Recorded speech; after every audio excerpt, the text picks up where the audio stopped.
Okay, fáilte inis go dtí ceacht iver a dó catfish. Okay, so cá bhfuil mid inis? Well, rinne mar couple of ceist generalta. Okay, so we've done these. Okay, an úsáid tú na meán ho síalta an mín don sér grant, déanta sa cópléir.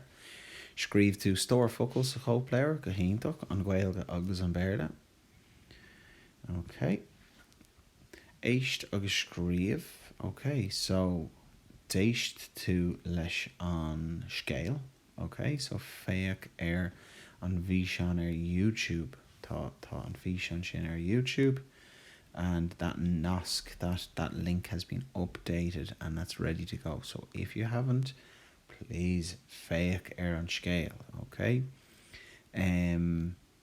Right, agus scríobh síos folklór eile. An sin rinne tú Quizlet. Stór focail, okay, agus a rís scríomh tú an stór focail sin is the cópléir. Okay.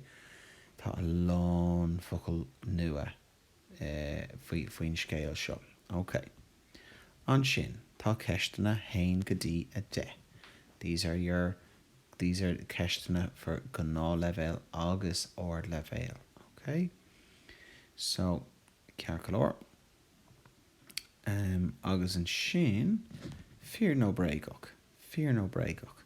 Ord levéil, you guys will do all of these. Hain go dtí a fiche dó. Gná levéil, you guys can pick your top 10. Okay? So fear no breakup, mar hampla, bhí John Green agus Kitty Cat ag caint líne. Fear. Bhí siad a caint líne. Tick. Okay? So there you go. Now, where are we now? What's this led us to? It has led us to this piece of Ibra, okay, where you're going to be able to use all of these and these, okay, and all of your stór focail. So, ord levéil. So, piece of Ibra. So this will go into your punning, your language portfolio. Okay. Croig poster bio os rohu anus air. So create a live poster with voiceover on top of it. Úsáid piccolage, no keynote, no pages. Okay, so A, B, no C. Now, your critéir raha, your success criteria. Ord levéil, what you're looking for is your title, catfish. Úidir an scéal. So, cé scríomh an scéal seo, scríomh blank an gear scéal seo. Scríomh do anam an bóstéir, agus chuir isteach pictúr.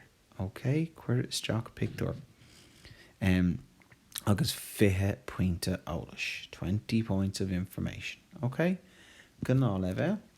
You guys are looking for the same thing except de plus pointe eolais. Okay, so 10 points of information. Where will you get those?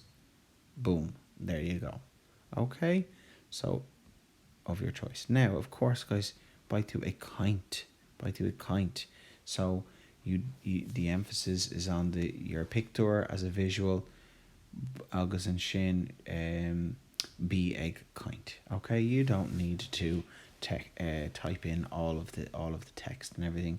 It's you guys and make sure you have all of your points of information. Okay, Aontach ar fad, slán go fóill.